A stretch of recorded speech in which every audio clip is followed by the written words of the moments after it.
Your access to Makeup Gourmet begins here. After this episode, log on to makeupgourmet.com, where you'll find tips and information to feel and look your very best. All of that and more at makeupgourmet.com.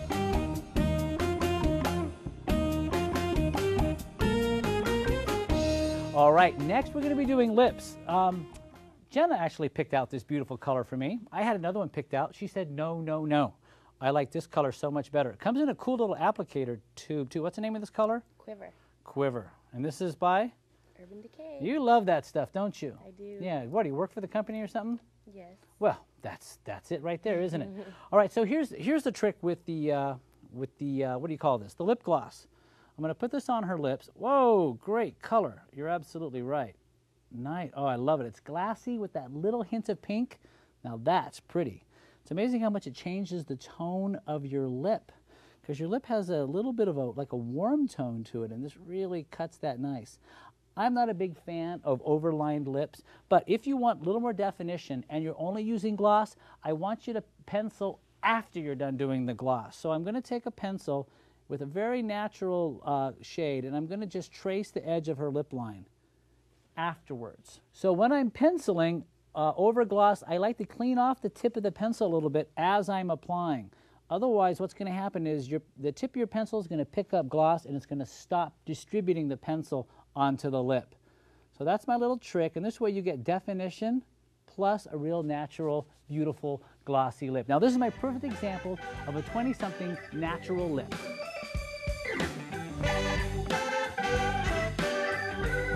And now it's time for natural cheeks for the 20-something. First thing I want to do is just a little hint of bronzer. I love bronzer with a natural look. Not to say I don't like it for finish and dramatic looks too, but especially the natural look. So I'm going to take just a touch of bronzer, and with Jenna, I'm just going to very gently pop it right on the shelf of her cheekbone. That's the high part of the cheekbone where the sun hits first, and across her chin, down her nose. I'm not going to worry about her forehead because of her style of her hair. Just a little bit of warmth, all right?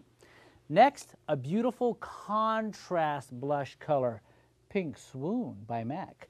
This is a great color. I have this in my kit, and I am bummed when I run out. I have to run out and get more. So I'm going to take a little bit of this pink, and I'm going to pop it right on the apple of her cheek. You've seen me use this technique many times. I love the effect that the blush is coming up out of the skin. So I pop with my brush as opposed to brush it on, which creates a little bit more of a stroked look. I want to make it look like color is kind of jumping up out of her skin. It's so happy, it's just flushing with color.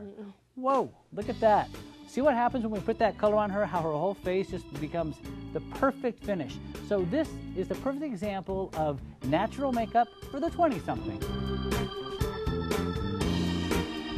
Now it's time for a foundation for the finished makeup for the 20-something. Now for a finished look, I'm going to be using a product that has a little bit of a priming action to it. It's called PhotoFinish by Smashbox. I'm going to take a little bit of this product and I'm going to blend it gently over the center of her face. What this is going to do is it's going to keep the foundation on much longer, and it's also going to provide a little bit more of a smoother palette. Regardless of how young you are, you always want your foundation to look as imperceptible as possible, and so that's why we use the PhotoFinish to start with. Next, we're going to be using from Urban Decay. It's would you say this is a sheer or medium coverage foundation? Medium. So this is a nice medium coverage, which is what we want for a more finished look. I'm going to take a little bit of the foundation starting from the center of the face. Notice our application's a little bit more liberal, and we're going to blend this from the center of the face outward. So, you know, she has a very fun lifestyle, but when she works, she needs to look somewhat professional. And so what we're doing with her is giving her a little more buttoned up look for her finished look. So starting with her skin is going to look a little bit more polished, a little less transparent. And this way, you know, often when you're young, what I hear is that people don't get taken as seriously. So, you know, the more buttoned up you look, the more professional you look, with your makeup, often it may sway, it may make the difference between the way people receive you. And that's what professional makeup can really provide for you. Now also with this look, you definitely want to set with a little bit of powder, okay, because you want this to last all day. So what I'm going to suggest for Jenna is that she have a compact powder so she can set with this, but also so she can touch up during the day.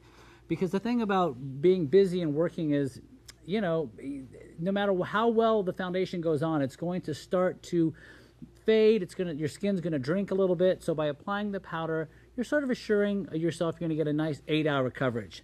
And here's an example of perfect finished foundation. When we come back, finished look eyes for the 20-something. Your access to Makeup Gourmet begins here. After this episode, log on to makeupgourmet.com, where you'll find tips and information to feel and look your very best. All of that and more at makeupgourmet.com.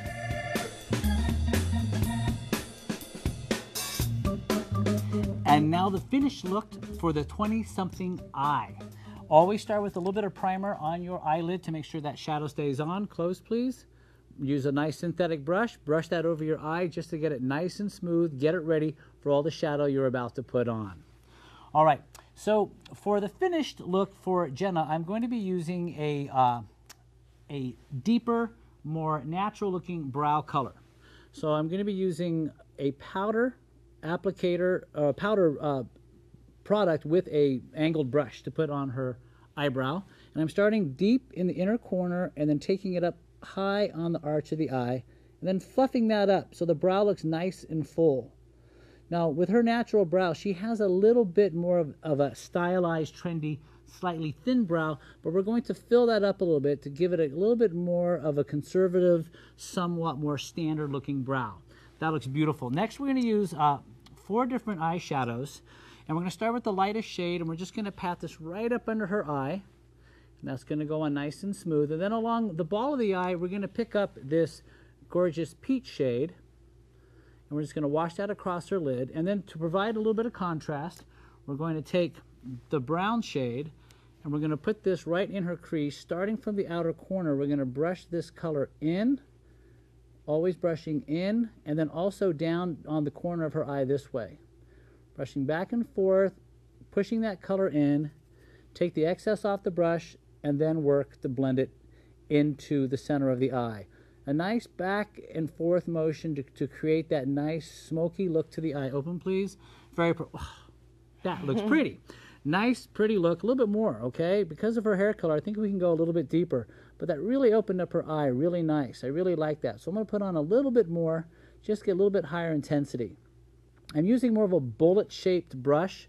This brush has a nice little tip so it hugs itself. It gets right in there. There's a little bit of a green in this collection. If you want, you can pat a little bit of green right in the center of the eye just to pick up some of the colors that she is wearing in her necklace. Next, I'm going to use sort of a fun liner. Close, please. It's called Bourbon, and I'm going to just wedge that right between her lashes. Why I like it is it's not too dark. It's still a neutral shade, though. It's a brown, but it's got a little bit of a kick to it, meaning it's got a little bit of a shimmer to it. I'm going to work that between her lash bed. I'm going to thicken on the outer corner. Open, please. And that looks gorgeous. Look at how that works with her eye color. Look up, please. Now for this look, for daytime, to really show off the almond shape of your eye, take that pencil and go right between your lashes, all the way across. Perfect, just like that. Last but not least, I'm going to use a slightly heavier concealer than I used before. This is from Makeup Forever. I want to give her a little bit more of a long-lasting coverage. When the colors are stronger on the eye, you definitely want a higher contrast concealer so that things look nice and smooth. So remember, with this brush, you can clean up that eye line. Make sure you take away that shadow that naturally is created by the bridge of the nose by putting the concealer on the inner corner of the nose here, and then brush it outward and downward, just like that. And that gives a nice, clean, open look to the eye. Brush that down into the foundation so it's seamless. We don't see where the concealer ends and the foundation begins. Let's finish with a little bit of mascara, and I think a slightly fuller lash this time with the mascara. Look down towards the floor, please. We're going to brush from the outside in. We're going to pull those outer lashes out a little bit and brush up. This is where, with the 20-something, you want to play up your lashes. Even with more of a slightly conservative look, stronger lashes really look gorgeous. Look up, please. Wow, gorgeous. Okay, so we're going to do the same thing on the other side. So let's start with Jenna's brow. And like I was saying before, we want to make sure that her brow has a little bit more of a conservative look. You know,